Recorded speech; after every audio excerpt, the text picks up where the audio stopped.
At ayan mga crypto, sabi po sa ating balita dito ay finance expert says you need 2,500 XRP by August. Ayan, isa pong bagong pananaw na naman na nag-uumapaw ngayon sa crypto community na dinala ng crypto analyst na si Steph is Crypto. Ang direktang mensahe po niya para sa lahat ng gustong mag-posisyon ay kailangan nating seryosohin ang pag-isipang mag-ipon ng aabot po sa 2,500 XRP bago pa man sumapit ang buwan ng August. Ayan. Sa isang video post po dito sa X, ipinaliwanag ng analyst na ang rekomendasyong ito ay nakabase sa ilang partikular na market scenarios. Partikular na ang kabuang market capitalization ng crypto sector at ang pagtaas ng market dominance ng XRP. Ayon po sa kanya, ang mga dahilang ito ay posibleng magdala ng malaking pagbabago sa halaga ng ating mga holdings sa pagtatapos ng taong ito, 2026. Bagamat inamin niya na ang timeline ay hindi eksaktong-eksakto hanggang sa huling araw, pinapaalala po niya sa atin na ang market ay kadalasang kumikilos ng mas maaga kaysa sa inaakala ng nakakarami. Karamihan sa mga market participants ay nananatiling bearish o mababa po ang kumpiyansa ngayong mga buwan bago ang August. Marami ang nag-aakalang ang buong crypto market ay aabot pa sa pinakamababang punto o bottom sa mga susunod na buwan. Pero madalas na nangyayari na ang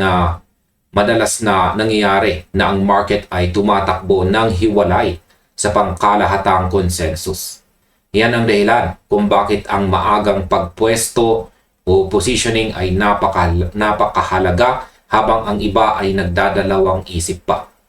Kaya sa video na ito ay pag-uusapan po natin ang tatlong magkakaibang scenario na ibinahagi po ng analyst dito na si Steph is Crypto para makita po natin kung bakit ito mahalaga. At simulan po natin sa ating unang katanungan kung bakit nga ba natin kailangang mag-ipon bago mag-August habang bearish ang karamihan.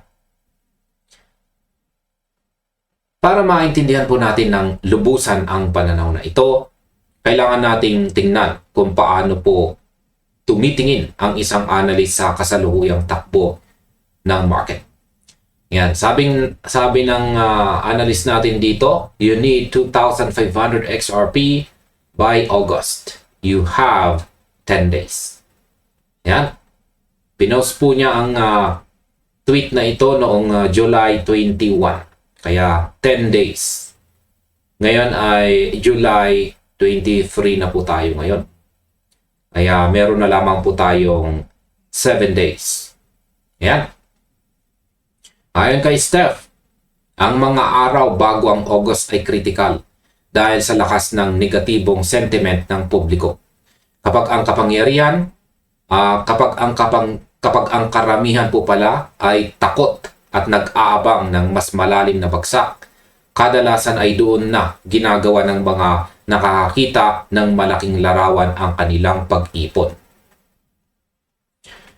Ngayon, sa aking opinyon, napaka-interesting ng timing na ito. Sa tuwing ang buong market ay takot na takot at nagkakaisa sa paniniwalang babagsak palalo ang presyo, madalas dito nabubuo ang mga pinakamagandang pagkakataon. Kung susundin natin ang payo na mag-ipon po ng 2,500 XRP, ang kailangan nating tingnan ay ang ating personal na kakayahan at kung paano natin binabudget ang ating mga assets.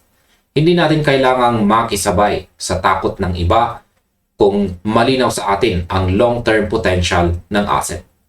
Ang market sentiment ay madalas magbago ng mabilis sa sandaling may pumasok na magandang balita o lumipat ang capital dominance.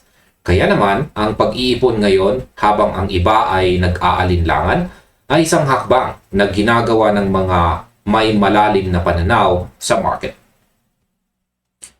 Ngayon ay paano po aabot sa $3.38 ang conservative outlook na XRP sa taong ito? Yan, tignan natin ang unang scenario na inilatag ni Steph. Ang conservative projection na ito ay nakabase po sa ideya na ang total cryptocurrency market capitalization ay makakabalik sa dati nitong peak na aabot po sa $4.2 trillion bago matapos ang taong ito, 2026. Ayon po sa analyst, ito ay tinuturing na isang konserbatibong pagtatansya dahil ibinabalik lamang nito ang market sa dating mataas na antas sa halip na magtakda agad ng isang bagong record. Sa ilalim ng senaryong ito, inaasahan na ang market dominance ng XRP ay aakyat mula sa kasalukuyang level na nasa paligid po ng 3.1% pabalik po sa tinatayang 5%. Isang antas na nakamit na ng digital asset na ito noong mga nakaraang panahon. Base sa mga kalkulasyong ito, ang presyo ni XRP ay tinatayang aabot po sa humigit kumulang $3.38 bawat token. Kung gagamitin po natin ang kasalukuyang presyo ng XRP na nasa paligid ng $1.08, ang pagbili ng 2,500 XRP ay mangangailangan po ng puhunan na aabot sa humigit kumulang $2,700. Kung magkatotoo ang konserbatibong senaryong ito, ang mga holdings na iyan ay aabot na sa halagang tinatayang $8,450 sa pagtatapos ng taong ito, 2026.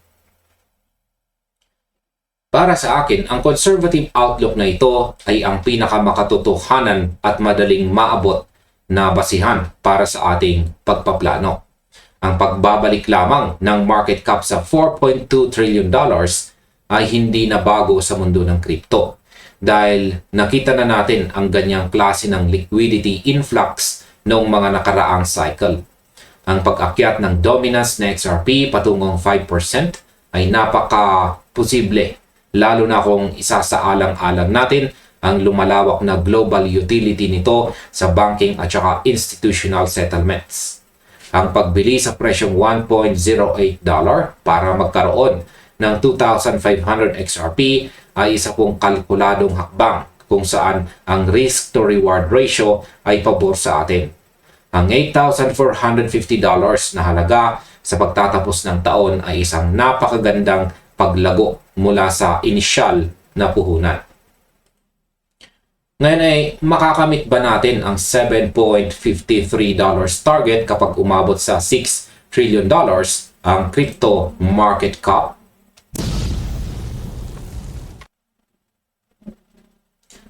Sunod nating tingnan naman ang mas optimistikong pananaw na iniharap ng analyst.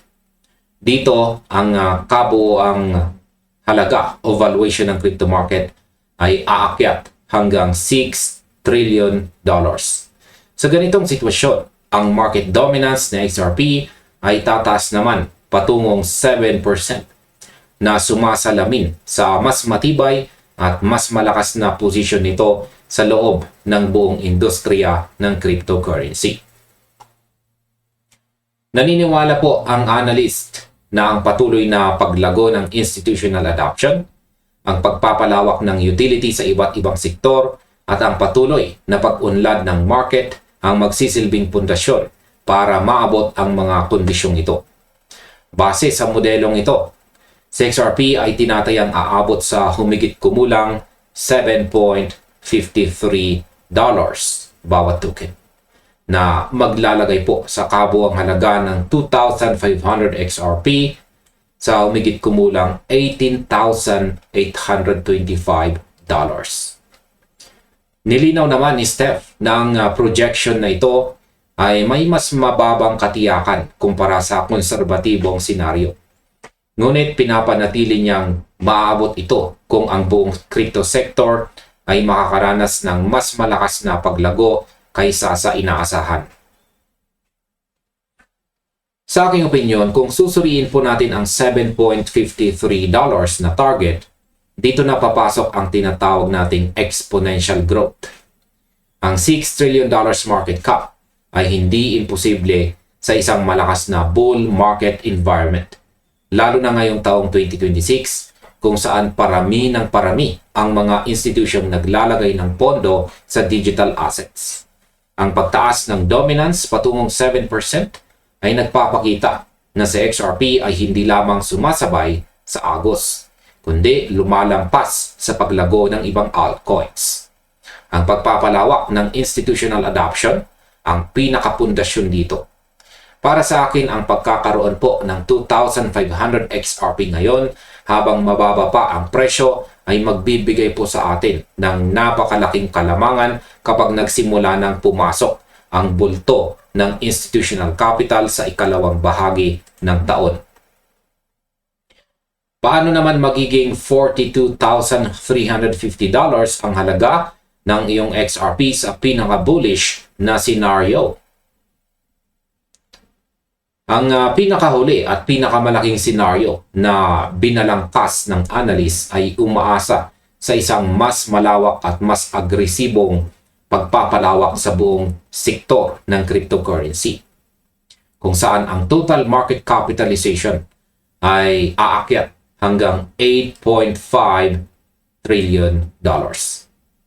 Sa sitwasyong ito, ang market dominance ng XRP ay aakyat ng husto patungong 12%.